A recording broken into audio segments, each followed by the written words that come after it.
vous installer.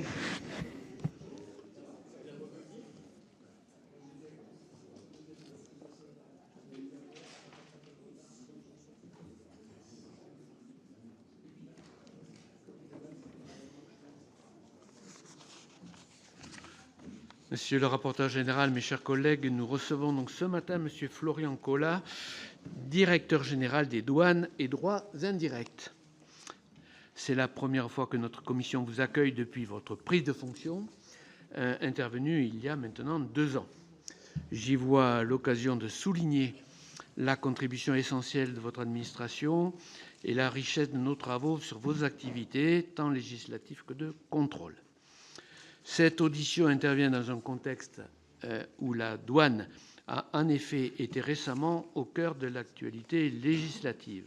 Je pense notamment à la loi relative à la lutte contre le narcotrafic, adoptée le 13 juin 2025, ainsi qu'à la loi du 18 juillet 2023, visant à donner à la douane les moyens de faire face aux nouvelles menaces. Plus récemment, la loi de finances initiale pour 2026 a instauré une taxe sur les petits colis en provenance de pays tiers afin de renforcer les moyens de contrôle des douanes sur ces flux qui reflètent un mode de consommation particulièrement nuisible d'un point de vue économique et écologique. Ces évolutions témoignent de l'importance stratégique de votre direction générale au croisement des enjeux de sécurité, de régulation des échanges et de protection de nos intérêts économiques. La douane s'affirme ainsi comme une administration pivot, chargée du contrôle des flux de marchandises aux frontières et de la lutte contre les trafics de toute nature. Notre collègue Claude Nougin, rapporteur spécial de la mission Gestion des finances publiques, y est particulièrement attentif dans ses travaux et il ne manquera pas tout à l'heure de s'exprimer, bien entendu, sur différents points. Cette importance stratégique se traduit concrètement dans les résultats obtenus par vos services en 2025, comme le révèle votre rapport d'activité très récemment publié.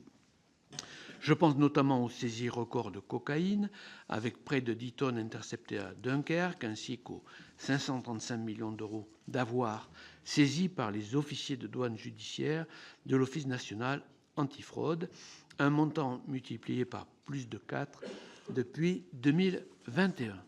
Ce directeur général, comment analysez-vous la progression constante de ces résultats opérationnels ? Doit-on y voir le signe d'une intensification des flux illicites traversant dans notre territoire ou bien le reflet d'une efficacité accrue de vos outils de ciblage de renseignement, peut-être d'ailleurs aussi une part des deux? Ces résultats encourageants ne doivent toutefois pas occulter l'ampleur des défis à venir. Afflux de petits colis en provenance des plateformes asiatiques de e-commerce, montée en puissance d'une criminalité organisée toujours plus structurée sur le plan financier, résurgence des tensions commerciales mondiales, autant d'enjeux qui replacent les questions douanières au centre des préoccupations de nos entreprises et de nos concitoyens. Dans ce contexte, la douane doit sans cesse adapter ses moyens et ses méthodes d'action. Vous aurez sans doute l'occasion, dans votre propos liminaire, de nous exposer la manière dont vous entendez répondre à ces évolutions. Enfin, ces derniers mois ont été marqués par de nouvelles mesures tarifaires américaines affectant des secteurs clés de notre économie, comme l'aéronautique, le luxe ou encore la viticulture. Il serait intéressant de savoir comment la douane adapte son rôle de conseil pour protéger la compétitivité des entreprises françaises exposées à ces marchés. Je vous cède donc à présent la parole, Monsieur le Directeur général, avant d'entendre également le rapporteur général, puis nos collègues. Je précise enfin que cette audition, comme d'habitude, est retransmise en direct sur le site Internet du Sénat. Je vous remercie, Monsieur le Directeur. Merci beaucoup, Monsieur le Président. Merci de me donner l'occasion de vous parler de la douane dans ce format, devant cette commission. Beaucoup de ce que vous avez dit rejoint le propos liminaire que j'avais prévu de tenir devant vous. Si je devais le résumer, la douane aujourd'hui doit faire face à 3 grands défis. Le premier, c'est celui de la massification. massification des flux auxquels nous sommes confrontés. Et cette massification est un phénomène qui s'applique tant au flux du commerce légal, au flux déclaratif, qu'au flux des trafics illicites. Juste quelques chiffres pour illustrer cela. Effectivement, vous avez évoqué le e-commerce. Dans le champ du commerce légal, on a multiplié par 2 tous les ans depuis plusieurs années le volume de déclarations reçues par la douane. C'était de l'ordre de 200 millions en 2023 et c'est désormais de l'ordre de plus de 800 millions en 2025. Donc c'est vraiment une explosion des flux déclaratifs qui sont très largement liés à l'essor du e-commerce et à ces nouvelles techniques logistiques de parcellisation des envois. La massification, elle s'applique aussi dans le champ des trafics illicites et ça se traduit par les chiffres que vous avez évoqués, Monsieur le Président, en termes de saisie.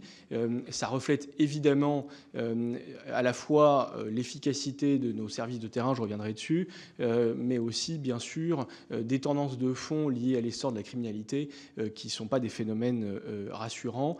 La production mondiale de cocaïne a été multipliée par 4 en moins de 10 ans et les drogues de synthèse, pour ne citer qu'elles, sont des drogues nouvelles en plein essor qui, par ailleurs, sont fabriquées beaucoup plus facilement que les drogues traditionnelles que sont la cocaïne et le cannabis, qui sont issues d'une production agricole au départ. Les drogues de synthèse sont, elles, issues d'une production industrielle de produits chimiques, et donc avec un potentiel de développement, bien sûr, beaucoup plus important. Cette massification, elle s'applique aussi dans le secteur du tabac, où, depuis plusieurs années, nos volumes de saisie ont franchi un cap extrêmement important et se maintiennent à des niveaux très très élevés de l'ordre de 500 tonnes par an. Le deuxième grand phénomène auquel nous sommes confrontés ou auquel nous allons être confrontés de façon croissante dans les prochaines années, c'est celui à la fois de la sophistication et de l'agressivité grandissante des organisations criminelles. Les organisations criminelles sont des organisations qui, à la fois, je dirais, ont une agilité, une capacité d'adaptation et une capacité d'accès à la technologie qui est croissante, à la fois parce qu'elles disposent de moyens extrêmement importants, leurs activités sont lucratives, et parce que désormais, beaucoup de choses s'achètent, y compris toutes sortes de services, y compris toutes sortes de technologies qui, jusqu'à encore quelques années, étaient d'une certaine façon l'apanage de services régaliens. Ces organisations criminelles osent de plus en plus la transgression de toutes les règles. C'est vrai pour la corruption, qui est un sujet majeur sur lequel notre ministre David Amiel eh bien, est extrêmement mobilisé et sollicite de la douane une contribution toute particulière, à la fois pour protéger ses agents, mais aussi pour protéger un certain nombre de plateformes logistiques et de professions qui opèrent dans ces plateformes. Donc ces organisations criminelles, elles peuvent se permettre de plus en plus de choses. Corruption, bien sûr, mais aussi violence de toutes sortes et ce qu'on appelle les oppositions à fonction ou les passages de vice-force, c'est-à-dire que des contrôles qui se traduisent par un refus d'obtempérer eh bien, sont de plus en plus fréquents et posent des questions d'équipement, de sécurité dans nos interventions pour nos agents et pour les usagers du domaine public, notamment routier. Le troisième phénomène, alors pardon, dans la sophistication, j'aurais pu aussi vous citer, je dirais, la sophistication technologique grandissante, quelques exemples. Hein. La multiplication par 4 de la production mondiale de cocaïne, c'est notamment, pas exclusivement, mais notamment le résultat de transformations génétiques des plantes. Donc il y a de la recherche et développement du côté de ces organisations criminelles. C'est aussi, cette sophistication, elle se traduit par l'utilisation de plus en plus de semi-submersibles qui sont capables de faire des transatlantiques par des cyberattaques dans les plateformes logistiques. Bref, on aboutit vraiment à des organisations criminelles qui sont extrêmement outillées aujourd'hui. Le troisième grand phénomène, le troisième grand défi auquel la douane doit faire face, c'est une transformation radicale du contexte dans lequel s'exerce le commerce international. Le cadre, on va dire, multilatéral qui régulait ce commerce via l'OMC et via une tendance un peu générale à l'abaissement des barrières douanières et qu'elles soient tarifaires ou non tarifaires, bon, était depuis un certain temps, certes, je dirais, en difficulté sur un certain nombre de sujets, mais malgré tout, était quand même la philosophie dominante dans les relations commerciales. Et je crois qu'on peut dire que cette situation s'est totalement inversée, et vous l'avez cité, Monsieur le Président, avec le grand retour de l'instrumentalisation de l'arme douanière, qu'elle soit tarifaire ou non tarifaire, à des fins géopolitiques. Et donc le commerce international n'est plus seulement une arène économique, mais aussi une arène géopolitique dans laquelle eh bien, nous sommes à la fois en défensif et en offensif, désormais très sollicités. Et ça s'est traduit pour l'année 2025 par une mobilisation toute particulière de nos services sur le sujet des tarifs américains, mais aussi sur le sujet des accords commerciaux que conclut l'Union européenne avec nos grands partenaires économiques dans le monde. Pour faire face à ces défis, la douane, bien sûr, a pu bénéficier de renforcement de ses pouvoirs juridiques à travers les textes que vous avez cités, Monsieur le Président, la loi douane de l'été 2023, la loi narcotrafic de début d'année dernière, qui nous ont apporté des évolutions juridiques extrêmement positives et dont nos services se sont très vite emparés et sur lesquels d'ailleurs j'ai déjà eu l'occasion pour partie d'être auditionné au Sénat, enfin devant le Parlement. On a, au-delà des pouvoirs juridiques déjà, qui ont déjà été, les nouveaux pouvoirs juridiques déjà été votés dans ces deux textes, on a devant nous un exercice important qui va se conclure bientôt, qui est la recodification du Code des douanes, avec très prochainement la présentation devant le Parlement du projet de loi de ratification. C'est un projet de recodification qui s'est fait à droit constant et qui a permis aussi de soulever un certain nombre de nouveaux besoins d'évolution juridique sur lesquels on aura l'occasion de travailler dans les prochains mois, les prochaines années. L'attention de tous nos services et notre attention collective a été tournée vers la recodification jusqu'à sa mise en œuvre. Le nouveau code entrera en vigueur le 1er mai, mais on aura ce sujet de modernisation continue du droit douanier à poursuivre au-delà de la recodification. On a aussi, dans les évolutions de notre cadre juridique à venir, une réforme très importante européenne, puisque la douane opère très largement dans un cadre européen, et une grande partie de nos textes nationaux sont pris en vertu du Code des douanes en déclinaison du Code des douanes de l'Union. Celui-ci va faire l'objet d'une refonte complète, avec une procédure qui est en fin d'aboutissement entre le Conseil et le Parlement, et ce qu'on appelle un trilogue qui devrait se tenir demain et qu'on espère conclusif et qui pourra nous permettre de commencer à mettre en œuvre cette réforme qui est, on va dire, multifacette à compter de cette année avec une montée en puissance progressive. Voilà. Au-delà de ça, on aura bien sûr une stratégie interne qui vise à la fois à renforcer les conditions de sécurité d'exercice de nos missions, renforcer nos capacités de détection et de ciblage, d'outiller nos contrôles, de renforcer aussi notre capacité à exploiter le renseignement en amont pour orienter l'outil de contrôle douanier de la façon la plus pertinente, et en aval d'en tirer tous les enseignements utiles possibles pour la partie judiciaire qui s'enclenche ensuite de constatation douanière. Donc on a toutes ces évolutions-là à prendre en compte, qui impliquent notamment de l'équipement, mais aussi des questions de moyens qui feront l'objet sans doute pour partie des prochaines discussions sur le PLF 2027 et les PLF suivants, puisque la douane était régie jusqu'en 2025 par un contrat d'objectifs et de moyens sur la période 2022-2025.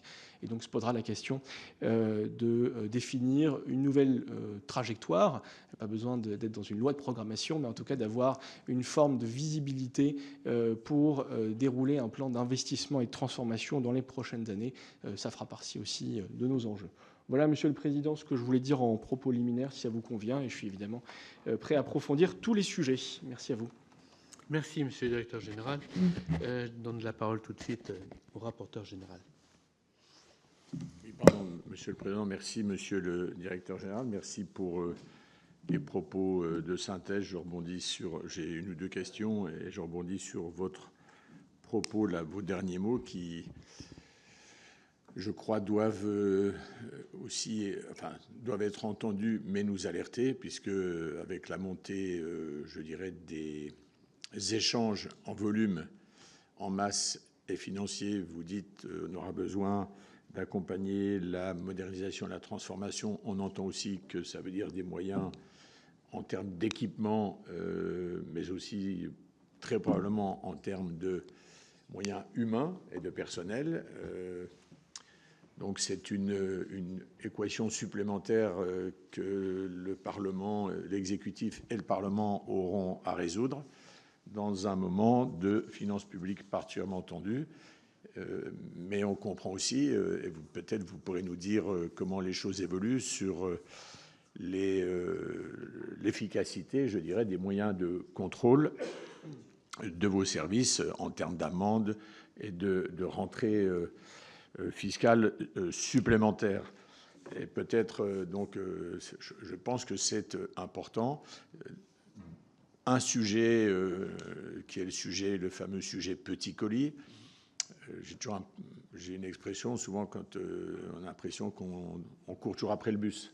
Il y a un sujet et on se dit on l'attrape et puis le bus est parti plus tôt. Et là, avec la taxe petit colis, on a eu nous un débat en proposant ou en adoptant même au Sénat une taxe à 5 € qui finalement revient à 2. Le gouvernement, dans les échanges lors du débat public, nous avait dit qu'il y aurait très rapidement unité au sein de l'Europe et on s'est aperçu qu'il y a eu une forme de rétropédalage par rapport à ce que le gouvernement nous avait annoncé.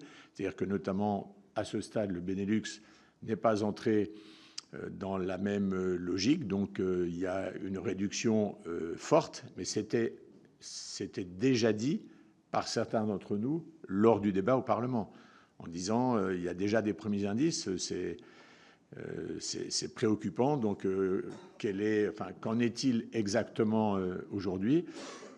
Dans le deuxième indice, qui est plus bon, normalement, tout ça devrait rentrer dans l'ordre, je crois, au mois de octobre ou novembre de cette année.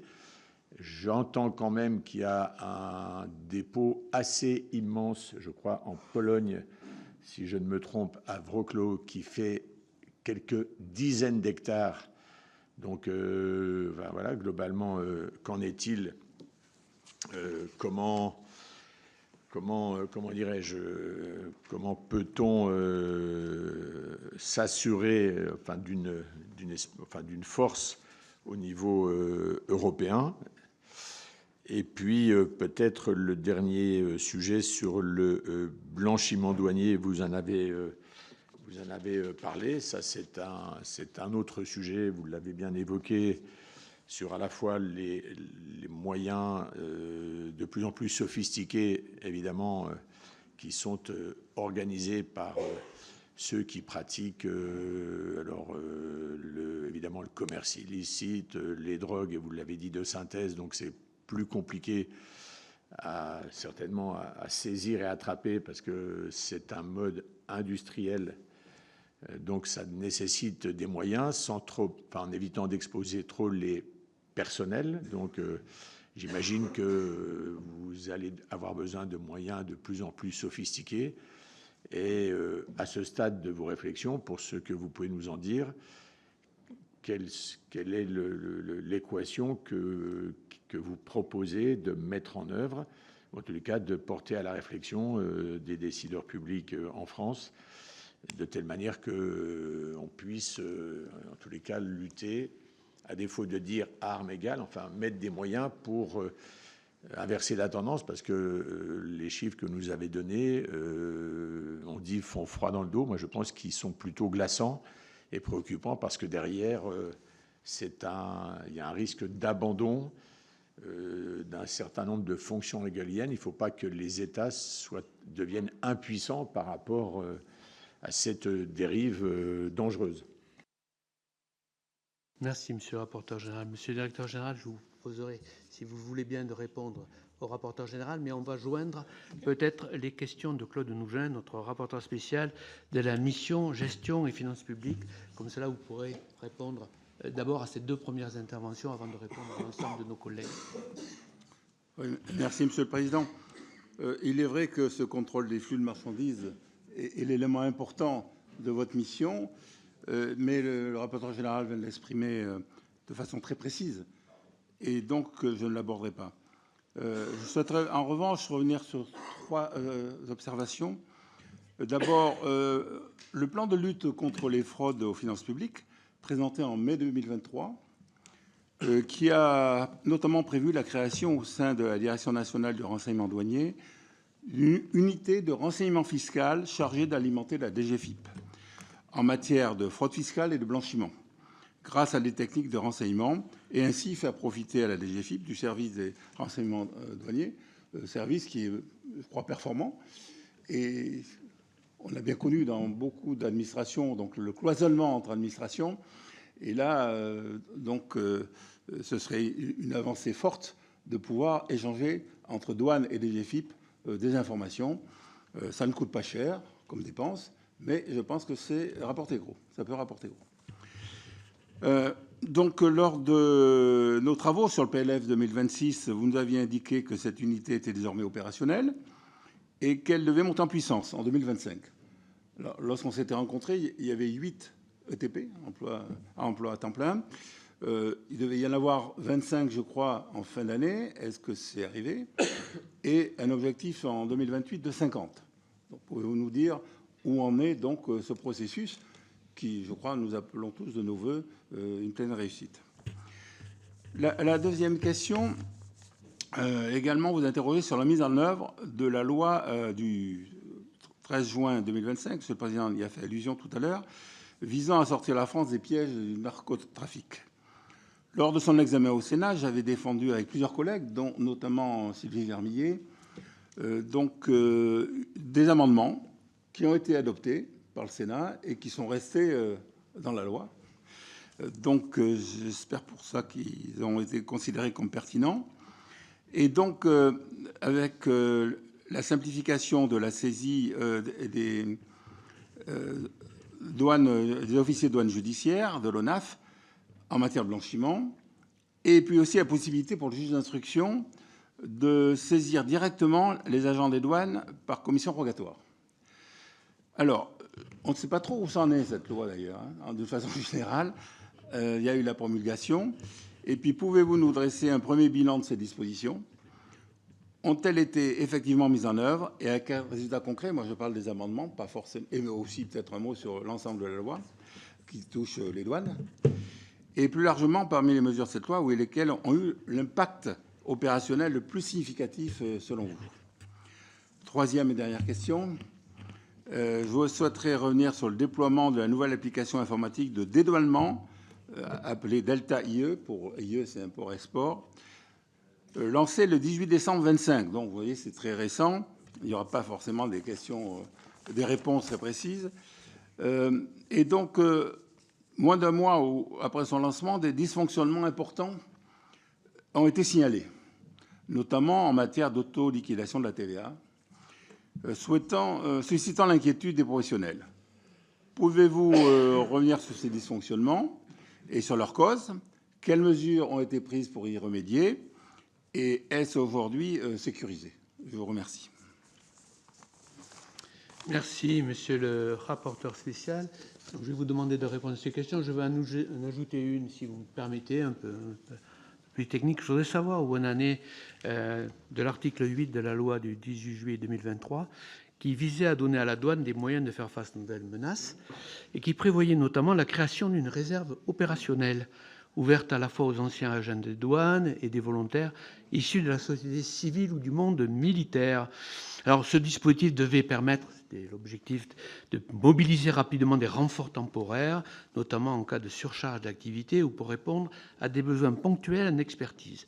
Donc, près de 3 ans après l'entrée en vigueur de la loi, cette réserve n'existe toujours pas, faute de publication des textes réglementaires nécessaires. Alors, ça avait été mis un peu en œuvre dans le cadre des Jeux, de la préparation des Jeux Olympiques. Est-ce à dire donc que finalement, il n'y a plus besoin il n'y a plus de surcharge d'activité, donc il n'y a pas de besoin, ou il n'y a plus de besoin ponctuel d'expertise, parce que vous avez toutes les expertises. Voilà, donc je posais la question. Monsieur le directeur général, merci. Merci, Monsieur le Président. Je vais répondre à tout ça. Donc, sur la question de l'efficacité des moyens de contrôle, et ça rebondit aussi avec votre question qui était quand les résultats augmentent, est-ce que c'est une bonne nouvelle ou pas? C'est toujours évidemment compliqué de répondre à ça. J'ai envie de vous dire que quand les résultats augmentent, c'est certainement, il faut être honnête et modeste, le signe que le sous-jacent, c'est-à-dire les trafics, l'activité criminelle, se développe. Et en général, ça se traduit évidemment de façon un peu mécanique par des résultats. Mais en réalité, ça ne se traduit pas de façon si mécanique que ça. C'est-à-dire que quand on estime que le phénomène des trafics et de la criminalité augmente, c'est d'une certaine façon rassurant de voir que les résultats augmentent. Ça veut dire que les services sont efficaces dans leur lutte contre le phénomène. Rien ne serait pire que de voir des résultats qui stagnent ou qui décroissent face à des phénomènes dont on perçoit qu'ils se développent. Donc ça, c'est le premier point, parce qu'on est lucide sur la signification de ces résultats, et en même temps, on peut se rassurer de se dire que ces résultats sont bien orientés dans un contexte où c'est ce qu'on peut attendre de l'administration. Sur l'efficacité des moyens de contrôle en tant que tels, je vous donne juste un exemple, monsieur le rapporteur général. Contrôler un conteneur, on va dire, il y a 50 façons de contrôler un conteneur. Vous pouvez simplement l'ouvrir et le refermer, ça vous prend 5 minutes, regarder à l'intérieur ce qu'il y a de façon superficielle, éventuellement faire passer un chien à l'intérieur s'il y a de la place. Ça vous prend 5 minutes. Mais vous n'allez pas regarder ce qu'il y a à l'intérieur de la marchandise, des cartons, au cœur du conteneur. Si vous n'avez pas de moyens technologiques, il va falloir vider le conteneur intégralement. Il va falloir prélever des échantillons au sein des cartons. Vider un conteneur, je ne sais pas si certains d'entre vous ont déjà fait des visites portuaires, c'est une demi-journée de travail pour toute une équipe. C'est un exercice de manutention qui est énorme. Si vous avez un scanner, selon qu'il soit plus ou moins prêt, il vous faut quelques minutes, on va dire, pour la mise à disposition du scanner sur l'aire de scanning. Le passage de la machine en elle-même prend quelques dizaines de secondes, au pire quelques minutes, et vous avez le résultat quasi instantanément. Il vous faut encore peut-être quelques minutes d'analyse de l'image et vous avez le résultat. Donc, il est certain que l'outillage est une réponse au besoin de contrôler plus, d'accroître la volumétrie de contrôle. L'outillage est également une réponse à autre chose, c'est que on va pouvoir contrôler plus, mais pour contrôler plus, il ne faut pas contrôler au hasard. Il faut bien se dire qu'aucun contrôle douanier ne se fait au hasard. Tout contrôle douanier se fait sur la base d'un ciblage, quel qu'il soit humain, qu'il soit technique. Donc si on veut contrôler plus, il faut cibler plus. Et pour cibler plus, on a aussi besoin de matériel technologique. Je vous donne juste là un autre exemple. On a installé de façon expérimentale un scanner sur la chaîne de circulation des colis de la Poste à l'entrepôt de Vissou. C'est un entrepôt national. Le scanner est installé sur la chaîne de circulation des colis. Et donc là où, avant ce dispositif, il fallait qu'on sélectionne en amont soit par l'analyse de données, soit par, une sélection humaine, les colis qu'on souhaitait soumettre à contrôle. Là, tous les colis sont analysés, font l'objet d'un scanning et un algorithme analyse l'image. Est-ce que ça permet des gains de productivité? Non. Ça permet des gains d'efficacité dans le contrôle. Après, il vous faut quand même des agents pour ouvrir les colis, pour s'assurer de ce qu'il y a à l'intérieur et pour faire les procédures lorsqu'il y a des infractions à relever. Et c'est de la même façon, un scanner, il ne fonctionne pas tout seul, il s'opère par des agents qui, par ailleurs, doivent bénéficier de formations qui sont extrêmement lourdes et extrêmement exigeantes, parce que ces matériels impliquent des enjeux de radioprotection importants. Voilà. Donc, les moyens de contrôle renforcent l'efficacité, c'est certain, mais en revanche, ce ne sont pas des substituts au besoin d'avoir des agents pour les opérer et pour réaliser les contrôles. Sur la question de la taxe petit colis, Peut-être ce qu'on peut se dire de façon un peu résumée, si je puis dire, c'est que, vous l'avez bien dit, au départ, il y avait l'idée d'une coalition avec les pays du Benelux. Il se trouve qu'au final, cette coalition n'a pas suivi jusqu'au bout et que la France a été le seul État membre. En réalité, ce n'est pas si vrai, parce que l'Italie l'a fait aussi, mais un des seuls États membres à mettre en œuvre de façon anticipée une taxe petit colis. On est dans une période transitoire aujourd'hui. C'est-à-dire qu'on est dans une période transitoire dans la mesure où on est le seul pays à avoir de façon effective une taxe petit colis en vigueur. L'Italie l'a suspendue. Mais on attend une taxe européenne. Et cette taxe européenne, au plus tard, vous l'avez dit, elle intervient en novembre. Et on espère qu'on pourra l'anticiper au mois de juillet. En tout cas, la France plaide activement en ce sens. En tout état de cause, le modèle qui a été mis en place de façon anticipée en France a de toute façon vocation à s'étendre. Donc de façon temporaire, on voit, et c'est une certitude, un certain nombre d'opérateurs, je dirais, optimiser les possibilités d'entrer sur le marché intérieur en dédouanant dans d'autres États membres et ensuite en desservant le marché français depuis des plateformes logistiques d'autres États membres. Mais c'est une situation qui n'est que temporaire et qui est amenée de toute façon à se terminer d'ici quelques mois, juillet on espère, et au plus tard en novembre. Il faut quand même souligner que l'action, je dirais, très volontariste de la France a probablement fortement joué dans le choix de l'Union européenne de mettre en place ces taxes dès 2026, que ce soit novembre ou juillet, et pas en 2028, qui était le plan initial. Voilà. Donc je pense qu'il y a quand même eu un phénomène d'accélération très fortement impulsé par notre volonté d'anticiper le dispositif. Sur la question des contrôles, oui, demain, vous aurez toujours le même phénomène que vous avez sur tous les biens du marché intérieur, la possibilité d'entrer par un autre État membre et ensuite de circuler librement. Vous avez cité certains opérateurs du e-commerce asiatique qui commencent à développer des gros entrepôts en Pologne.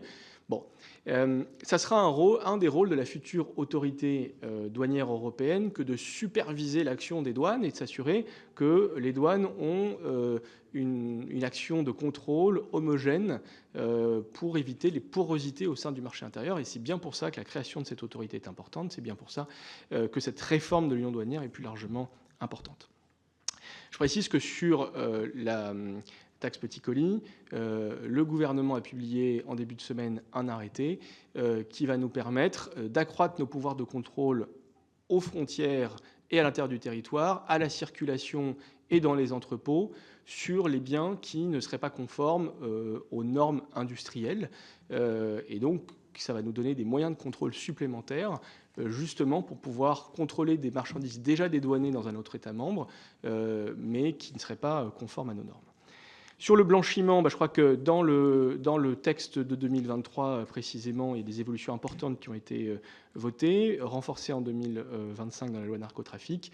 Ce qu'on peut dire, c'est qu'on a quand même appréhendé de l'ordre d'1 milliard d'avoirs criminels en 2 ans, que ce soit par l'action judiciaire, de la douane judiciaire ou par l'action de nos services qui sont emparés de ce pouvoir de lutte contre le blanchiment. Donc je crois que c'est un dispositif qui est clairement monté en puissance et on voit que maintenant le niveau d'appréhension des avoirs qui se stabilise de l'ordre de 500 millions par an en moyenne et sans commune mesure avec le niveau qui prévalait préalablement.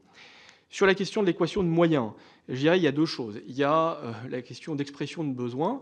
Et là, nous, on a formulé une expression de besoin qui est ajustable en fonction du niveau de contrôle qu'on souhaite. Voilà, et cette expression de besoin, elle a vocation à couvrir à la fois le vecteur maritime, le vecteur aéroportuaire, le vecteur routier, avec différents types de matériel. Et on a fait un certain nombre de propositions. Vous savez que le président de la République avait demandé l'élaboration d'un plan de contrôle douanier massif. Donc on a formulé des propositions en ce sens qui vise à couvrir l'ensemble des vecteurs logistiques. Et ça qui nous paraît important, c'est que il faut dans cette matière ne pas laisser de porte ouverte. Il faut fermer l'ensemble des portes ou veiller à contrôler l'ensemble des voies d'accès.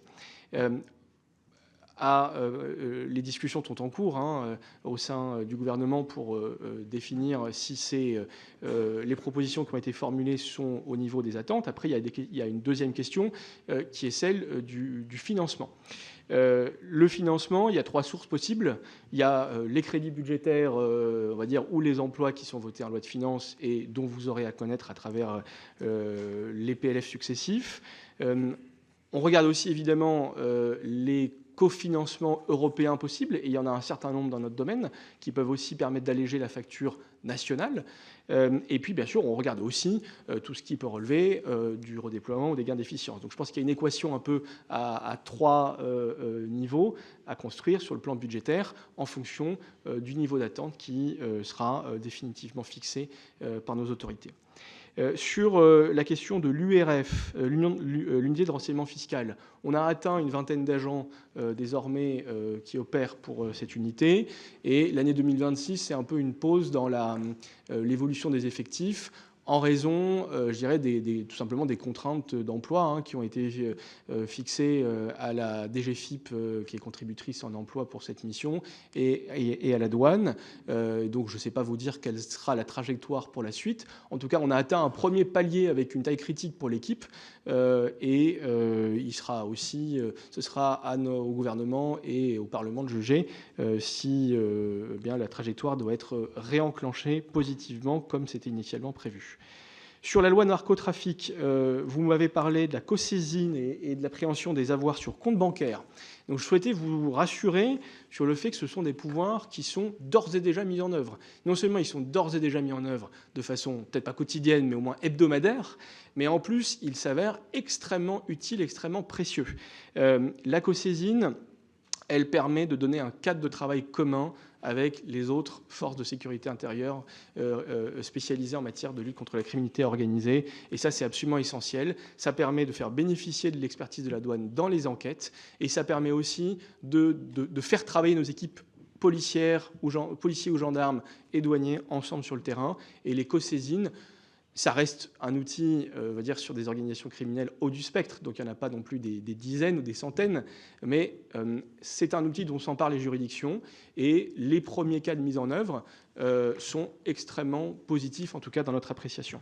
Sur l'appréhension des avoirs sur compte bancaire, pas plus tard qu'il y a quelques jours, j'ai encore eu un dossier dans lequel ce pouvoir a été mis en œuvre. Donc il est mis en œuvre de façon effective, et il permet dans tous les dossiers, d'appréhender l'ensemble des avoirs, pas seulement les avoirs physiques au moment qu'on découvre sur place, mais aussi les avoirs qui sont disponibles sur le compte bancaire.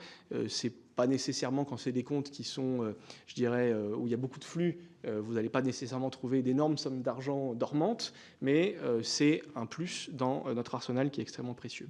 La dernière disposition de cette loi narcotrafic que je souhaitais évoquer devant vous, qui est particulièrement importante pour nous, c'est l'article 67 sexies du Code des douanes qui a été créé à travers ce texte, qui permet à la douane d'accéder de façon beaucoup plus large que précédemment aux données logistiques. Et ça, c'est essentiel pour nous permettre de cibler. Donc je reviens à la question du ciblage en amont du contrôle. Pour cibler, on a besoin de renseignements humains, on a besoin de données du secteur de la logistique, et cet article qui a été voté par le Parlement dans cette loi nous le permet. Alors il a dans sa construction, il pose quelques difficultés. Disons qu'il n'est pas nécessairement totalement comme on l'aurait espéré, on va dire ça comme ça, mais il nous permet de fonctionner, et je pense qu'à la lueur des échanges et des premières mises en œuvre, peut-être qu'on aura l'occasion de rediscuter d'évolution ou d'amélioration du texte, mais en l'état, il est fonctionnel et on travaille de façon très active à sa mise en œuvre. Il nécessite un décret en Conseil d'État après avis de la CNIL. On a une équipe projet qui travaille à plein temps dans sa mise en œuvre, avec un effort de coordination, de concertation avec les opérateurs logistiques très important. Sur notre applicatif import-export Delta IE, effectivement, c'est un applicatif qui vise à mettre nos systèmes d'information en conformité avec le droit, les évolutions du droit de l'Union européenne. On avait des échéances impératives qu'on a respectées, fixées par la Commission européenne.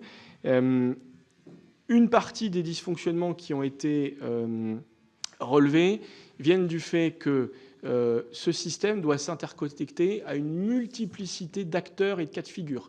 Vous avez des acteurs qui dédouanent eux-mêmes avec un système qu'ils ont développé. Vous avez des acteurs qui dédouanent en achetant des logiciels qui sont fournis par des fournisseurs de logiciels. Vous avez des acteurs qui dédouanent à travers des intermédiaires qui eux-mêmes disposent de leurs propres solutions. Vous avez des acteurs qui, je dirais, sont interconnectés, notamment dans les environnements portuaires ou aéroportuaires. Donc, on a une multiplicité de configurations qui font qu'une partie des dysfonctionnements nous sont imputables. Une partie des dysfonctionnements, et la grande partie, provient de l'interface entre notre système et les capacités de connexion des autres systèmes qui ont dû s'ajuster. Voilà. Ce que je peux vous dire, c'est qu'on a mis en place un pilotage extrêmement rapproché de ce dispositif avec, on va dire, pendant plusieurs mois, un point quotidien avec nos équipes de terrain et quotidien avec tous les opérateurs. On a un peu espacé parce que les choses vont mieux. Et sur les dysfonctionnements que vous avez évoqués sur la TVA, ils ont pu faire l'objet d'un correctif automatique. Donc désormais, on a quand même une application qui est certes est encore perfectible. Et d'ailleurs, on a tout un travail de perfectionnement continu et une stratégie que je présenterai aux opérateurs au mois d'avril. Mais on a quand même assez largement stabilisé le système, même si il peut être encore tout à fait amélioré. Dernier point sur la réserve opérationnelle. On avance malgré tout, certes peut-être trop lentement, mais on avance. Une partie des difficultés ou des délais, on va dire, est venue du fait que des arbitrages étaient nécessaires sur les conditions de rémunération des réservistes. Voilà. Et donc, on n'était pas autonome sur ce sujet-là. Et on va dire que ça a pu mettre un petit peu de temps à faire les comparatifs. Ce que je peux vous dire, c'est que le décret principal pour mettre en œuvre le texte, je le présenterai, c'est un prérequis avant de sa publication, je le présenterai à nos organisations syndicales dans les prochaines semaines de façon formelle en comité social d'administration de la douane et que nous avons prévu de rentrer en mode opérationnel pour cette réserve opérationnelle dans un certain nombre de directions tests dès la fin de cette année. Et on en a bien besoin de cette réserve, donc on a bien l'intention de la mettre en œuvre, même si ça a pris plus de temps que prévu malheureusement. Merci Monsieur le Président. Merci Monsieur le Directeur Général pour vos réponses très précises. Alors, Isabelle Briquet, puis Thierry Cozic. Merci, Monsieur le Président. Merci, Monsieur le Directeur, pour vos propos très concis et les réponses que vous avez déjà apportées. Elles recoupent d'ailleurs les questions que je voulais vous poser, mais je vais demander deux petites précisions, si vous me le permettez. La première question concernait effectivement les petits colis, puisque c'est une préoccupation. On voit bien que le détournement via le Benelux est un moyen de contourner la taxe que nous avons mise en place. Alors j'ai bien noté qu'il y aurait d'ici la fin de l'année au niveau européen la mise en place de cette taxation, donc ceci devrait améliorer les choses. Néanmoins, nous avons voté cette taxe, la loi de finances 2026, et déjà l'Union des entreprises de transport et de logistique font état de 92% de chute des déclarations douanières à Roissy. Est-ce que vous avez une idée de la perte financière que ça peut représenter sur ces petits colis? Et d'autre part, alors ma question est devenue une remarque puisqu'elle portait sur la réserve opérationnelle créée par la loi de juillet 2023. Donc j'ai bien noté les avancées que vous avez évoquées. Il nous faut donc espérer que les freins que vous avez évoqués seront balayés le plus rapidement possible pour que cette réserve puisse se mettre en place, parce que je pense qu'elle est effectivement indispensable pour mener à bien certaines missions. Merci. Merci Isabelle. Thierry Cozic, Marie-Claire Carrère-Gé. Merci Monsieur le Président, Monsieur le Directeur Général également. J'avais un certain nombre de questions auxquelles vous avez déjà répondu, donc ça va être assez rapide. Je voudrais quand même revenir sur la loi de juin 2025 sur la confiscation des avoirs criminels. qui permet d'accroître les moyens de l'État pour combattre ces organisations criminelles. Il y a un fonds de concours qui a été dédié en ce sens afin de centraliser le produit des recettes provenant de ces confiscations. Néanmoins, c'est vrai qu'on voit que les réseaux de trafic de stupéfiants ne cessent de progresser dans le pays, avec près de 4 millions de consommateurs et 7 milliards d'euros de chiffre d'affaires.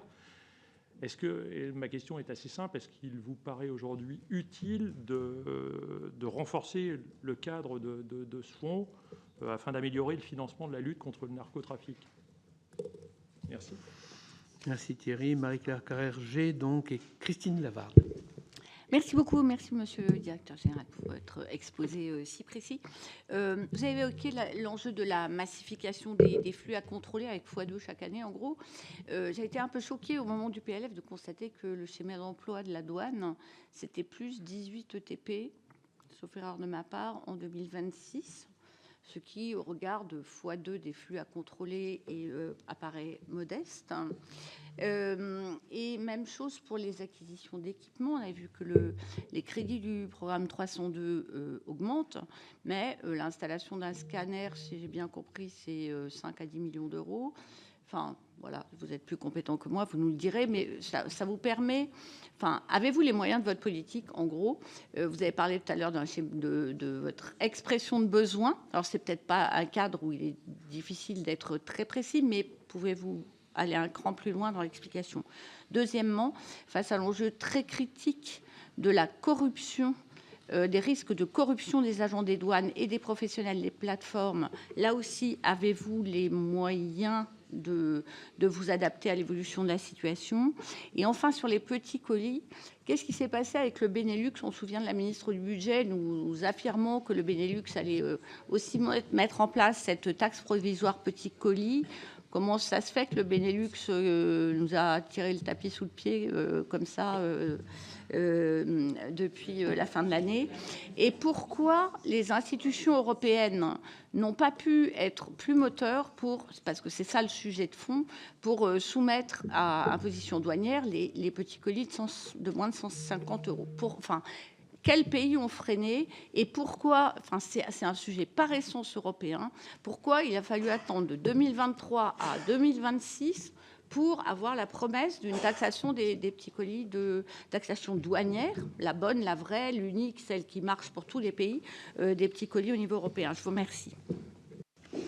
Merci Marie-Claire. Christine Lavarde, Marc Lamini. Oui, merci. Alors moi, je voudrais revenir sur un sujet qui nous a un peu occupés dans le passé, qui est la fusion du recouvrement des taxes qui étaient avant d'une partie par la douane, l'autre partie la DGFiP. Puis il y avait l'idée aussi d'aller intégrer l'URSSAF et d'autres et de créer France Recouvrement. Alors il n'y a que la première étape qui s'est faite, c'est-à-dire la fusion des douanes et de la DGFiP. Est-ce que vous pouvez nous dire où on en est et est-ce que le projet est arrivé complètement à son terme? Il me semble qu'il restait toujours de côté les questions d'octroi de mer, et, enfin des départements ultramarins, où on en est. Est-ce qu'il n'y a plus de problèmes administratifs? Et j'enchaîne en vous interrogeant sur une autre fusion dont on entend aussi un petit peu parler, qui serait celle de la fusion de la DGCCRF et des douanes, puisque finalement, ce sont deux entités publiques qui font du contrôle et de la lutte contre la fraude. Il y a une des deux entités qui est un peu plus faible que l'autre. Est-ce que ça ne serait pas un moyen de renforcer aussi ces missions et qu'est-ce que vous en pensez? Merci Christine. Marc Lamini et Jean-Raymond Hugonet. Merci Monsieur le Président, merci Monsieur le Directeur Général. Et je tiens aussi à saluer l'engagement de l'administration des douanes, ministère de l'économie et des finances.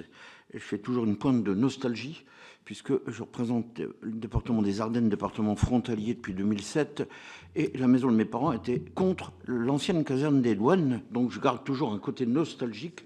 Et à l'époque, il y avait les agences en douane, et Givet était un point frontière important. Et franchement, il y avait aussi une présence humaine. Les effectifs ont malheureusement décliné fortement. Mais je dirais, et c'est un petit peu l'objet de mes questions, Claude Mougin l'a fort justement rappelé en tant que rapporteur spécial, les points frontières, et je peux témoigner, parce que dans les Ardennes, on rencontre beaucoup les représentants des douanes en véhicule, mais aussi en motard. Alors donc, et pour avoir participé il y a quelques années à un contrôle scanner, alors je reviens un petit peu sur les effectifs, sur le directeur général. Et puis j'oublie pas, je fais juste une parenthèse 10 secondes, la présence de la douane dans le devoir de mémoire, parce que aussi il y a aussi des plaques commémoratives, et ça je permets de le rappeler, parce que les douaniers dans le passé, au niveau du monde combattant, ont joué aussi un rôle très important, et ne pas les oublier. Et donc en termes de moyens humains, quels sont vos moyens humains? Et puis aussi les interactions avec les grandes administrations préfectorales, DGFiP bien sûr, gendarmerie, police, administration préfectorale, justice, tous les grands ministères, cette coopération étroite, et les effectifs, les moyens humains pour lutter contre tous les trafics qui peuvent exister, les contrôles, et puis également en termes d'investissement pour l'acquisition des scanners, l'acquisition de véhicules, des motards. Voilà, bon, c'était un petit peu mes questions et interrogations. Je vous remercie sincèrement. Merci Marc. Jean-Raymond Hugonet, Michel Canvet. Merci Monsieur le Président. Monsieur le Directeur, vous avez lancé en 2023 un projet inédit en Europe et je crois même dans le monde de détection non intrusive, la DNI, visant à détecter et identifier des matières illicites contenues au sein d'une marchandise sans avoir à l'ouvrir. Vous l'avez rappelé tout à l'heure dans votre propos, ce projet a été conduit en phase pilote sur le site de fret de Vissou, dans mon département.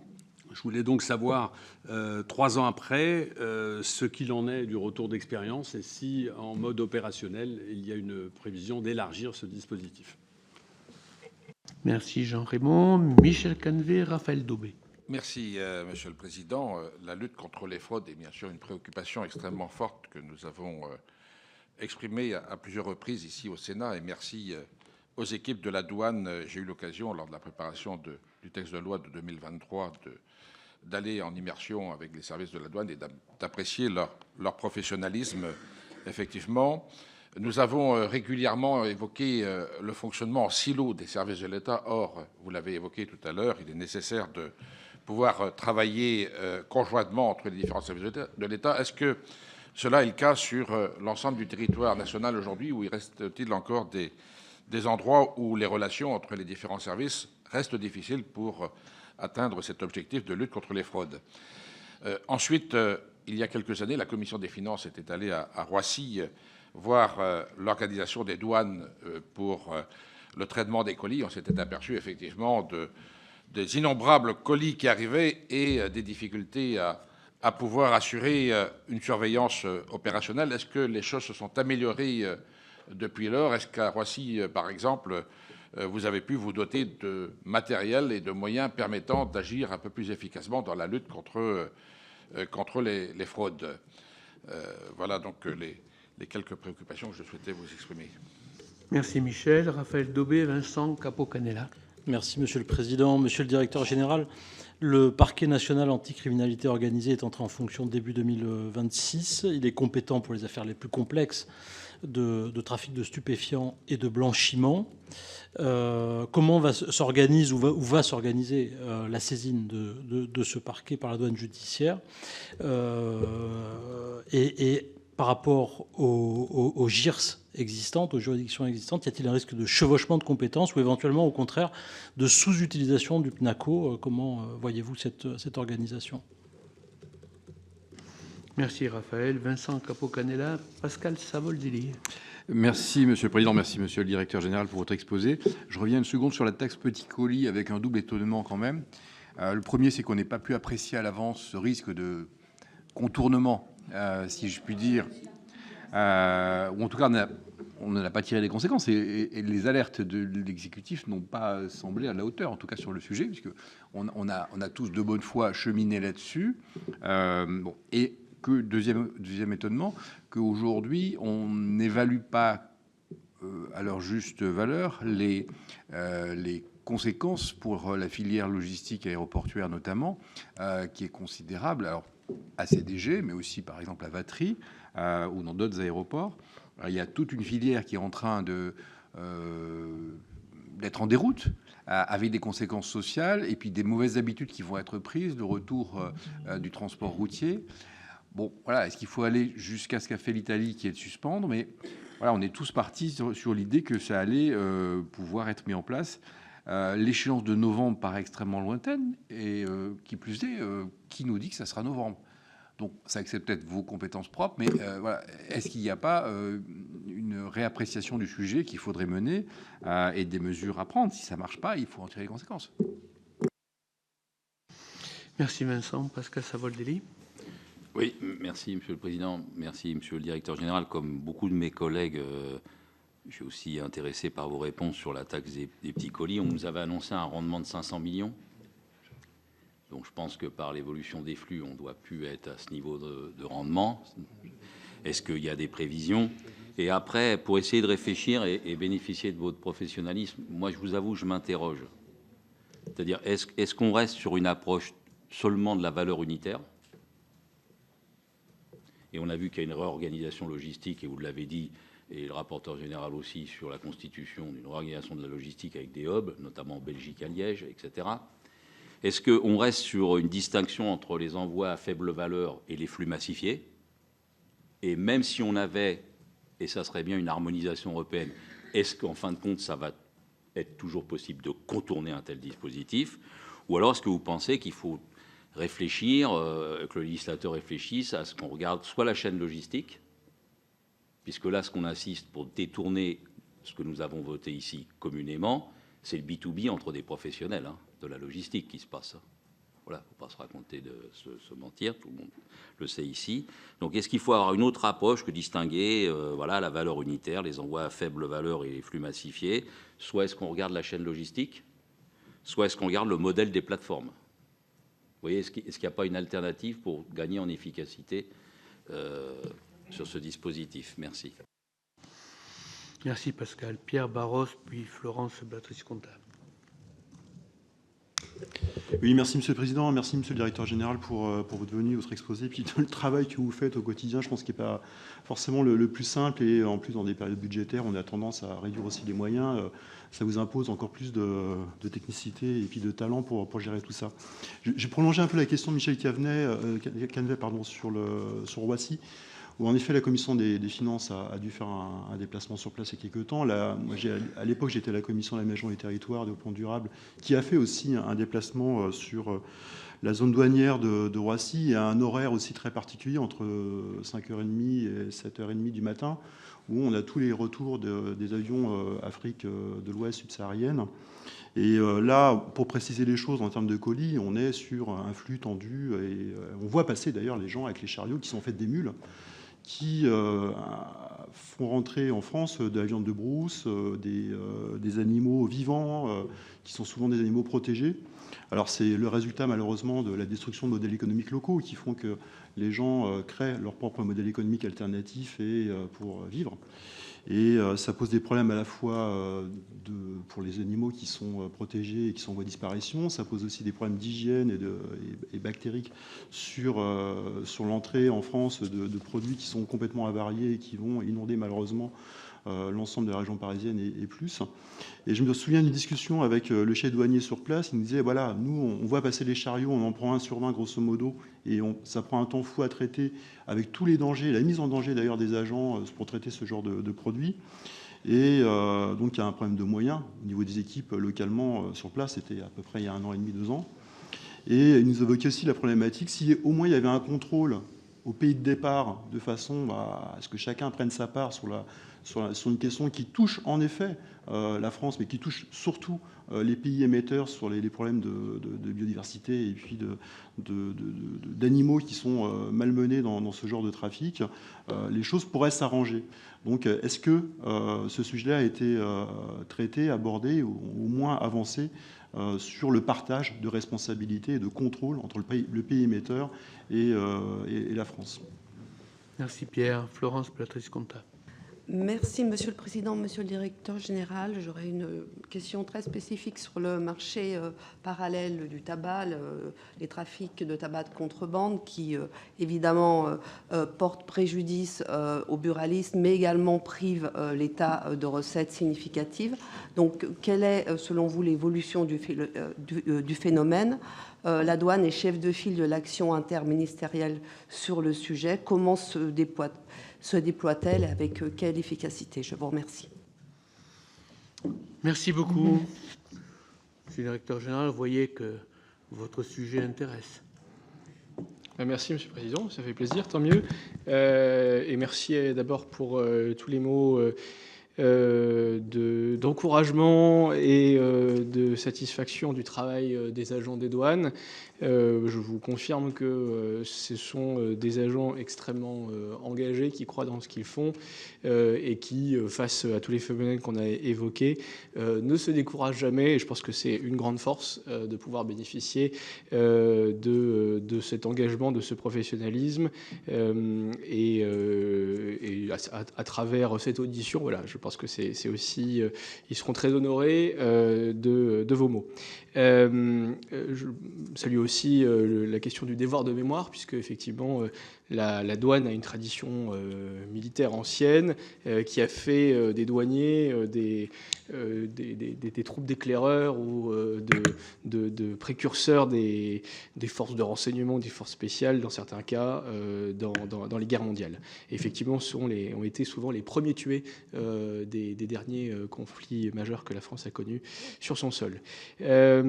Pour revenir sur vos questions, peut-être sur la question de la taxe, les questions relatives à la taxe petit colis. Trop tôt pour apprécier l'impact financier sur les prévisions de recettes des pertes de flux qui ont été évoquées. On n'a même pas un mois complet de recul. Effectivement, ce qu'on voit à date, c'est une chute de l'ordre de 90% des volumes déclarés. Est-ce qu'on peut extrapoler que ça sera cet ordre de grandeur-là qui se traduira in fine sur les recettes de l'année? Moi, je serais prudent parce que on voit plusieurs phénomènes. Première chose, déjà, il y aura l'entrée en vigueur de la taxe européenne à un moment donné dans cette année.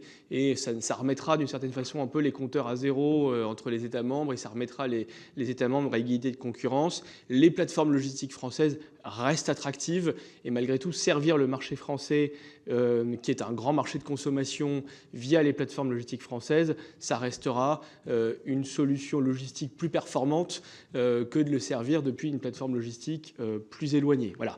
Donc, prudence là-dessus. Deuxième raison de prudence, c'est que les opérateurs économiques optimisent, certes, donc là ils optimisent pour les quelques mois, mais ils savent aussi ce qui arrive au niveau européen et préparent les adaptations à ce système. Et ils ont déjà engagé des discussions avec nous, donc on voit qu'ils sont dans une phase d'anticipation.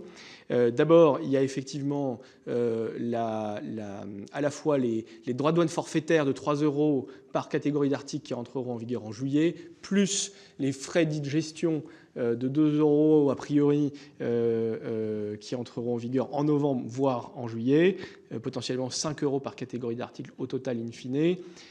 Donc il y a ce phénomène-là qu'il cherche à anticiper. Il y a un deuxième phénomène, c'est que, et ça répond à une de vos questions, dans la réforme de l'union douanière, il y a quand même un changement très important donc qui arrive, qui va entrer en vigueur dans les prochaines années. Il y a quand même un changement très lourd de modèle induit, puisqu'on responsabilise beaucoup plus la plateforme. Aujourd'hui, elle ne porte pas de responsabilité pour ce qu'elle exporte vers la France, enfin vers l'Union européenne. Demain, elle portera la responsabilité de la conformité beaucoup plus fortement. Et deuxièmement, on donne à la douane, aux douanes européennes, des outils de contrôle qui permettront de procéder par échantillonnage et par extrapolation, et donc qui éviteront effectivement d'avoir affaire qui seront des réponses adaptées au contrôle face à la parcellisation. Voilà. Donc je pense que les modèles vont s'adapter, et d'une certaine façon, la France aussi est un pays test avec lesquels les opérateurs ont déjà engagé des discussions avec nous pour anticiper déjà les futurs modèles qu'ils mettent en place. Et je pense que possiblement, les opérateurs, selon le cas, selon leur flux, selon leur contingence, eh bien, feront des choix différents. Mais en tout cas, la compétitivité des plateformes logistiques françaises pour servir au moins le marché français, voire plus, elle demeure. Et je pense que dès que l'égalité de concurrence sera rétablie entre États membres, on en verra les effets. Voilà.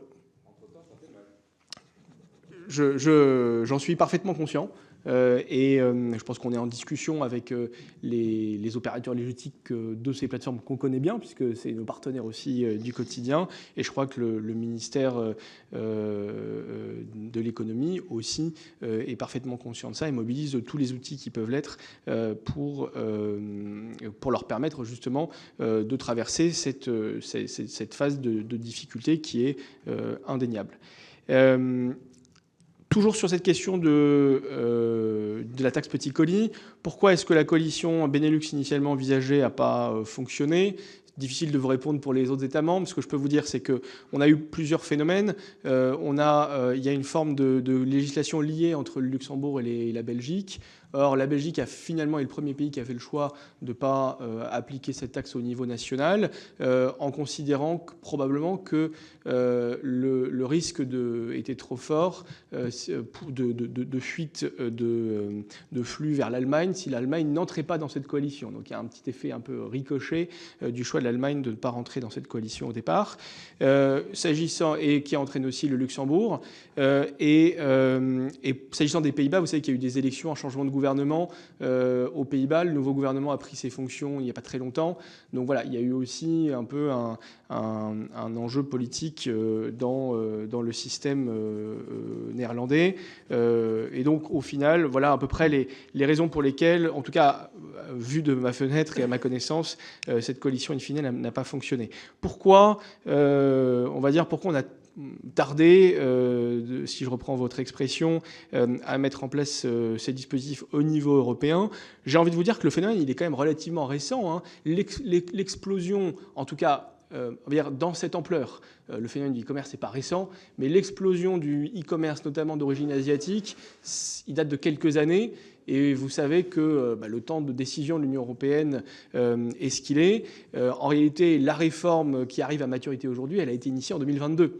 Et donc, en fait, on a passé quand même du temps, mais qui est le temps assez classique de maturation d'une réforme européenne et qui est lié à notre mode de gouvernance sur lesquels, voilà, je n'ai pas de commentaires plus à faire. On a été un partenaire, en tout cas, très actif, la France, très engagée dans cette discussion, très moteur sur tous les sujets.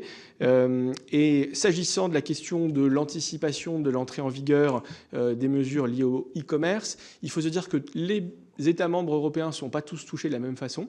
Et en tant que grand marché de consommation et grande plateforme logistique, on a été un des pays les plus touchés, les plus précocement touchés. Donc ça veut dire que la pression que nous subissons, que nous ressentons à la fois sur le plan économique, sur le plan douanier, elle n'est pas forcément aussi intense ou vécue comme telle encore par tous les États membres.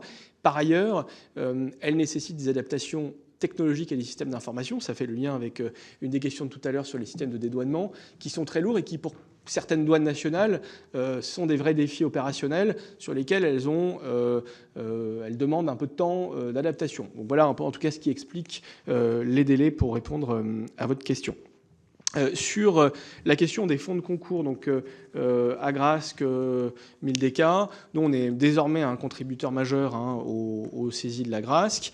On bénéficie d'un retour de ces saisies et de valorisation des avoirs via les fonds de concours Agrasc et notamment le fonds de concours narcotrafic qui est géré par la Mildeka. J'ai envie de vous dire, je suis agnostique sur le flux, qu'il soit le flux de financement qui proviennent de l'Agrasc ou de la Mildeka ou de crédits budgétaires ou des crédits européens. Peu importe, ce dont on a besoin, c'est à la fin de construire un plan de financement qui nous permet de nous équiper, et c'est ce qu'on essaye de faire.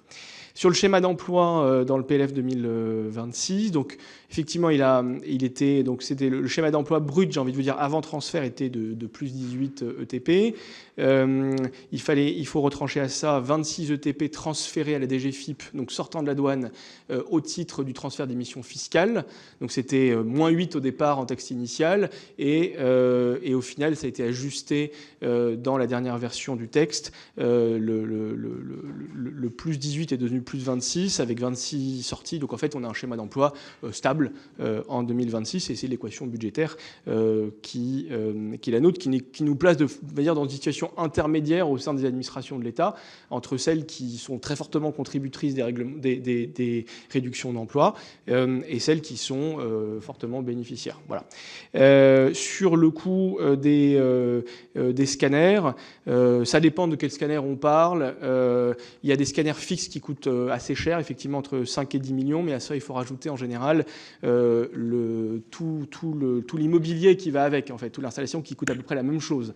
Donc vous doublez le prix à peu près. Après on a dans la gamme des scanners mobiles qui peuvent coûter un peu moins cher. Bref, l'enjeu pour nous est d'avoir une gamme de scanners qui va des scanners les plus légers, y compris portatifs, jusqu'aux scanners les plus lourds, qui sont les scanners fixes, mais qui sont des installations industrielles assez exigeantes en termes de mise en œuvre. Sur la corruption, on s'est doté depuis plusieurs années désormais d'un plan appelé plan probité protection, qui vise clairement à protéger notre institution, nos agents de toutes les démarches corruptives. Et on sait qu'on est une profession, les douaniers sont une profession exposée. Donc je pense que la conscience de la nécessité de s'armer face à ce phénomène, elle est complète au sein de nos équipes.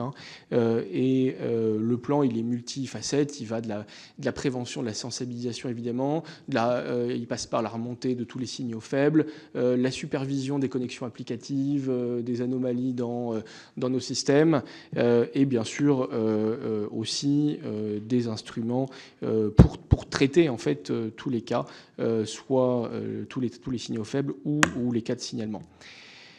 Sur les transferts de missions fiscales à la DGFiP, on est au bout de l'histoire telle qu'elle avait été définie au départ. On est en cours de transfert de la dernière fiscalité qui était à transférer, qui est la TICPE, et donc qui sera achevée l'an prochain. Le transfert, avec, en tout cas d'un point de vue législatif. Après, il y a des opérations de transfert des stocks de créances entre postes comptables douaniers qui vont encore s'étaler sur quelques années. Donc je dirais qu'on est au bout de l'histoire. La dernière fiscalité sera intégralement transférée l'an prochain, et d'un point de vue juridique, d'un point de vue opérationnel, il y aura encore un petit peu un effet d'air sur encore quelques années. Et le périmètre sera désormais stabilisé, et dans le périmètre tel qu'il a été stabilisé, l'octroi de mer reste une mission de la douane, parce qu'il est dans son mode de fonctionnement très similaire à un droit de douane, et l'administration des douanes reste l'administration qui calcule et recouvre les droits de douane. Sur la question douane DGCCRF, bon, moi, je vous répondrai pas sur le volet institutionnel, parce que je pense que la question de l'organisation administrative et du périmètre des découpages entre administrations, de leur éventuel regroupement, c'est des questions qui, on va dire, sont pas de la compétence d'un directeur général, mais sont de la compétence des autorités gouvernementales. Ce que je peux vous dire, c'est que on a, avec la DGCCRF, des missions qui, pour partie, nous amènent à travailler ensemble sur beaucoup de sujets. Et sur ce périmètre de mission-là, mon homologue directrice générale de la DGCCRF et moi-même, on est particulièrement vigilants à ce que ça se passe bien sur le terrain partout. Et nous sommes en train de finaliser une rénovation complète de notre protocole de coopération, et qui devrait être finalisé d'ici 1 mois. Voilà. Donc je dirais que, quelles que soient les frontières administratives, elles n'empêchent pas la bonne coopération d'un point de vue opérationnel sur le terrain. Et nous avons des actions dans ce domaine qui sont très largement engagées. Pour le reste, je dirais, le périmètre de recoupement ou d'interface entre les missions de la douane et les missions de la DGCCRF n'épuise pas le champ des missions ni de la douane ni de la DGCCRF, qui a des missions beaucoup plus larges, avec des pouvoirs qui sont très très différents dans leur nature de ceux des douaniers. Sur les moyens humains, J'ai déjà en partie répondu, mais aujourd'hui, la douane, c'est environ 16 500 effectifs, ce qui et si on prend le recul d'une dizaine d'années, voilà, nos effectifs sont à peu près stables sur la décennie, avec, je dirais, des années de renforcement liées à la suite des attentats et du Brexit, qui ont été suivis d'années ou plutôt de redescente de nos effectifs, à la fois par contribution aux efforts budgétaires et liés au transfert des missions fiscales. Et donc, on est à peu près au même niveau d'effectifs, 16 500 emplois aujourd'hui, que nous étions en 2015. Sur les relations interministérielles, plutôt côté avec les forces de sécurité intérieure, avec la justice et sous l'autorité des préfets. Je crois qu'un décret est venu récemment préciser le rôle des préfets qui représentent l'ensemble des membres du gouvernement sur le terrain. Et donc nous, les orientations qu'on donne à nos directeurs, c'est évidemment d'appliquer ce principe et ce décret dans sa nouvelle version, ce qui veut dire quand même que nos services sont très fortement à la disposition et du préfet et sollicité par ces derniers sur l'ensemble de nos champs de mission, que ce soit d'ailleurs la lutte contre les trafics ou le volet économique. Nos missions ont une forme de spécificité qui font que sur un périmètre missionnel, on a une forme d'autonomie. Sur les questions de lutte contre les trafics, il y a effectivement une coordination qui est nécessaire avec les forces de sécurité intérieure. Et j'ai envie de vous dire que des cadres de travail en commun comme celui de la COSESIN sont aussi de nature à faciliter ce travail et cette bonne coopération en donnant un cadre juridique qui vient pallier l'étanchéité des cadres qui sinon parfois peut poser des difficultés, parce que si la douane intervient, la police ne peut pas le faire ou la gendarmerie ne peut pas le faire. Il faut sortir de ces logiques et être capable de faire des choses en commun, en fait. Je pense que c'est comme ça que la coopération fonctionne. Et je crois aussi qu'avec l'autorité judiciaire, la coopération, enfin le travail en commun est en fort progrès. Le fait judiciaire est franchement aujourd'hui parfaitement intégré par l'ensemble de nos équipes, même si leur cadre d'action est principalement administratif. Elles savent très bien que tout le produit de leur action a vocation à être judiciarisé, en tout cas une bonne partie a vocation à être judiciarisée, et qu'il faut être vigilant aux conditions dans lesquelles l'action de la douane, même dans le cadre administratif, a vocation en aval à être judiciarisée. Et d'ailleurs, j'en profite pour rebondir sur la question sur le PNACO. On sera un partenaire engagé du PNACO, on l'est déjà, puisqu'on y a affecté l'ancien directeur adjoint de l'ONAF, de la douane judiciaire. Donc on a à la fois fait le choix d'investir dans la qualité RH du profil qu'on a affecté au PNACO et d'y affecter quelqu'un qui était un excellent expert judiciaire, mais aussi un douanier, et donc qui apporte à la fois la vision de la douane judiciaire, probablement particulièrement orienté sur le volet blanchiment, et ça sera un des volets d'intérêt du PNACO, mais aussi d'apporter la compétence et le savoir-faire de la douane administrative, y compris de renseignement, qui a vocation aussi à être un partenaire du PNACO, à coopérer avec le PNACO. Sur les frontières PNACO-GIRS, moi, j'ai pas de remarques à faire particulières. C'est un sujet d'organisation des juridictions sur lesquelles on est franchement totalement agnostique, j'ai envie de vous dire. Et on a l'habitude de travailler avec l'ensemble des juridictions désormais.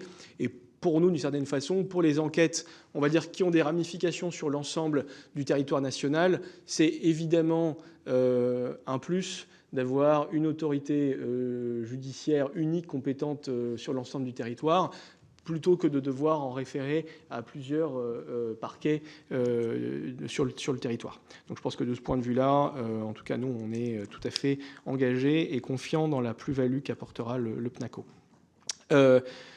Sur la question des motards, typiquement, des motocyclistes, c'est plus largement, ça m'évoque la question de ce qu'on appelle le contrôle dynamique. Historiquement, le contrôle douanier se fait dans les points d'arrêt sur la route, au péage, beaucoup. Et eh bien, les péages ont eu tendance à disparaître sur certains axes autoroutiers. Et donc, ça nécessite de réinventer la façon de travailler et donc de sélectionner dans le flux de circulation des véhicules qu'on fait sortir du flux pour les contrôler sur des aires, ce qu'on appelle le contrôle dynamique, qui sont plus dangereux, voilà, parce que les refus d'obtempérer sont beaucoup plus fréquents, parce qu'il y a beaucoup moins de moyens d'arrêter le véhicule s'il ne souhaite pas s'arrêter. ça nécessite pour nous effectivement d'avoir davantage de motocyclistes, mais il faut aussi qu'on s'assure des conditions de sécurité de leur action. Vous savez que la douane a eu à déplorer le décès d'un motocycliste l'été 2024. C'est, je crois, ça a été un rappel extrêmement difficile pour toute la communauté de nos professionnels des risques encourus par leur action. Voilà. Et donc moi, en tant que directeur général, j'ai évidemment besoin de développer cette compétence, mais ma préoccupation aussi, c'est de leur fournir l'ensemble des cadres de sécurité et des équipements de sécurité pour qu'ils puissent opérer dans les meilleures conditions. Sur votre question concernant le scanner postal de Vissou, il est installé, il a été livré en fin d'année dernière, il est installé, on aura mis, pour le dire vite, à peu près 6 mois pour l'installer sur la chaîne et pour qu'il soit fonctionnel, opérationnel. C'est-à-dire qu'entre la livraison et la date où on peut dire ça y est, il est en production, en mode normal, il s'est écoulé 6 mois de réglage, d'adaptation, d'échange avec le fabricant, d'échange avec la Poste. Mais aujourd'hui, et depuis seulement quelques semaines, on va dire, il est installé et il fonctionne. Voilà, donc c'est un petit peu tôt pour vous donner le rétex, mais en tout cas, c'est certain que pour nous, c'est un projet expérimental qui a été intégré dans la copie qu'on a remise sur le plan de douane massif demandé par le président de la République, parce que le contrôle dans les entrepôts est évidemment un des aspects importants qu'on a à couvrir. Sur les enjeux de coordination au niveau local, moi je dirais que un des sujets aujourd'hui sur lesquels on est le plus en difficulté, c'est sur nos missions en matière migratoire, de contrôle migratoire. Vous savez qu'on tient des points de passage aux frontières, donc pour l'entrée dans l'espace Schengen, des points de passage autorisés pour la circulation intérieure. Et de ce point de vue-là, c'est des missions qui prennent de plus en plus de notre temps opérationnel. Donc on a des arbitrages à faire entre cette mission et puis, on va dire, le contrôle, la lutte contre la fraude douanière et les trafics douaniers. Par ailleurs, il y a un arrêt de début d'année dernière, dit ADDE, qui est venu quand même considérablement restreindre nos capacités, nos pouvoirs en matière migratoire. Donc je pense que dans on va dire les prochains mois, prochaines années, il faudra peut-être en tirer les conséquences sur la façon dont je dirais les différentes administrations concurrentes sur cette mission interviennent. À Roissy, sur la question de l'outillage en moyens, typiquement, Roissy a vocation à bénéficier peut-être de scanners postaux, scanners dans les centres de fret express dans les prochaines années, si notre plan de contrôle est validé. Il y en a déjà un dans l'entrepôt de Roissy de la Poste qui est prévu pour cette année. Sur la question de la biodiversité, la lutte contre la fraude environnementale et les trafics d'espèces protégées fait partie des missions de la douane. Au-delà des missions de contrôle, c'est je dirais, le quotidien de nos agents, typiquement à l'aéroport de Roissy, de saisir toutes sortes de denrées ou de produits qui sont issus de braconnage, beaucoup, ou de produits issus de fraude environnementale. Donc il y a évidemment notre action de contrôle, il y a un rôle de prévention quand même des voyageurs, sur lesquels on peut progresser sans doute, et sur lesquels on a besoin de la coopération des compagnies aériennes. Et puis effectivement, on peut y avoir une responsabilisation des pays de départ, même si on doit faire avec aussi leur bonne volonté et parfois le niveau d'équipement de leur douane nationale. Et là, de ce point de vue, on n'est pas totalement autonome. Par ailleurs, il y a pour certains cas aussi des vraies filières de criminalité organisée qui sont diversifiées dans ces domaines. Enfin, sur la question du tabac, je vous le disais, dans nos résultats, désormais, les saisies de tabac se sont stabilisées à un niveau très élevé, de plus de 500 tonnes par an. Ça reflète probablement une évolution dynamique des tentatives de fraude, même si on a conduit une étude récemment qui est publique via Clamildeka, qui évalue l'ampleur du marché parallèle à de l'ordre d'un peu moins de 20%. Voilà. Je vous invite à la consulter. C'est une étude scientifique qui a été faite de façon indépendante, pas par la douane, ni par les représentants du secteur, et qui utilise des méthodes qui sont décrites précisément pour en arriver à ce résultat. Le maintien, ce qu'il faut dire, et je conclurai par là, c'est que le maintien de résultats très élevés en matière de saisie de tabac, c'est le fruit quand même d'une mutation dans notre façon de travailler qui est très importante. Parce que au début, l'essentiel de ces saisies se faisait à la circulation, parce que les organisations criminelles du tabac prenaient assez peu de risques et pouvaient se déplacer avec des camions entiers remplis de tabac. Donc ça fait très vite croître les sommes. Désormais, elles font plus ça. Elles fractionnent. Elles ont des entrepôts beaucoup plus petits, beaucoup plus dispersés qui fonctionnent à flux tendu. Et donc maintenir le niveau de résultat, ça veut dire qu'en fait, il y a tout un travail d'investigation pour démultiplier notre force de frappe plutôt dans la logistique, c'est-à-dire les zones d'entrepôt où les organisations criminelles stockent leurs produits, qu'à la circulation. Et c'est un travail beaucoup plus dans la profondeur. Et nos équipes ont vraiment transformé leur façon de travailler pour continuer pour s'adapter finalement à l'évolution de la menace criminelle qui, je dirais, ce trafic de tabac, il draine le même type d'organisation désormais, ou je dirais au moins dans les pratiques et dans l'appréhension du trafic que celle des stupéfiants. C'est un vecteur de diversification. Ça peut être un vecteur de diversification des organisations criminelles, et elles appliquent de plus en plus les méthodes du trafic de stupéfiants au trafic de tabac. Donc à nous de nous adapter. Voilà, Monsieur le Président. Pardon, j'ai fait une longue réponse, mais je crois avoir répondu à tout. Voilà. Non, vous avez fait une réponse complète. C'est ce que nous attendons dans cette commission. Donc merci beaucoup d'avoir répondu d'abord à notre invitation. Merci pour la qualité de votre propos introductif et pour la qualité de vos réponses, très sincèrement.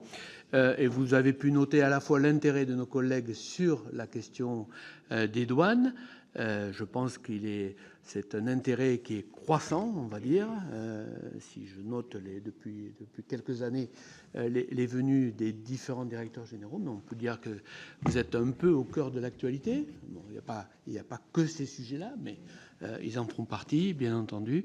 Vous avez senti donc cet intérêt et ce soutien, je crois, à l'action à la fois de votre division et à la fois de l'ensemble de la profession, des douaniers, de vos collègues qui font marcher cette direction générale. Donc, encore une fois, merci. Et puis, bonne continuation, si je puis dire, parce que je crois qu'on a tous besoin de services qui fonctionnent bien et qui répondent aux besoins et aux attentes des Français. Merci beaucoup. Merci à vous, monsieur.